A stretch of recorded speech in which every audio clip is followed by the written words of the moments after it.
এসো এসো কোরআন শিখো, এসো এসো কোরআন শিখো, কোরআনের দাও ছড়িয়ে দাওয়াত, তবে রবকে পাবে, রব পেলে সব পাবে, কবরে পাইবে নাজাত, কবরে পাইবে নাজাত। আসসালামু আলাইকুম ওরহমতুল্লাহি ওবরাকাতুহ।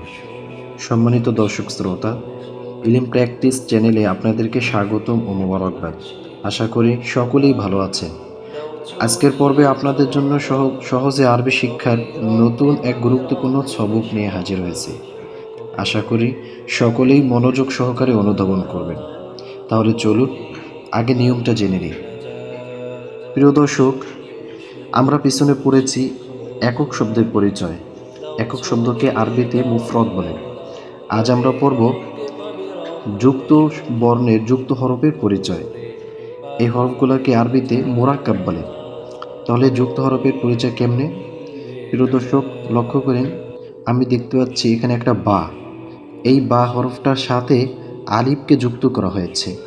আপনি খেয়াল করবেন বার সাথে আলিফকে কিভাবে যুক্ত করা হয়েছে, এবং হা, এই হার সাথে কিভাবে বাকে যুক্ত করা হয়েছে।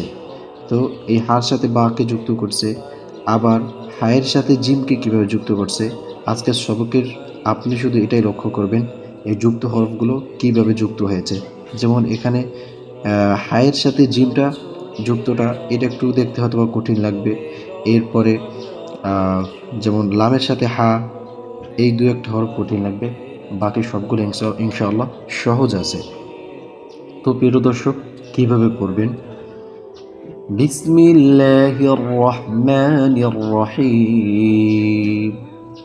বা আলিফ, হা বা, হা জিম, জিম দাল, মিম আইন, আইন সদ, য লাম, লাম কাফ, হা ওয়াও, লাম হা, হা মিম, মিম নুন, লাম আলিফ, লাম হা, হা ইয়া, ইয়াসিন, কাফ বা, কফ ওয়াও, হা মিম, বা হা, ইয়া হা, তা হা, জিম র, খ দাল, صاد عين ضاد غين ফা জিম, ইয়া ফা, লাম ওয়াও অথবা লাম হামজা, জিম ইয়া অথবা জিম হামজা। প্রিয় দর্শক, এভাবেই আপনি প্র্যাকটিস করবেন ইনশাআল্লাহ। পরবর্তী ভিডিওতে আবারও বুঝিয়ে দেওয়া হবে, আবার দেখা হবে। ভালো থাকবেন, সুস্থ থাকবেন। আসসালামু আলাইকুম। বিসমিল্লাহির রহমানির রহিম। আলহামদুলিল্লাহি রাব্বিল আলামিন। আর রহমানির রহিম।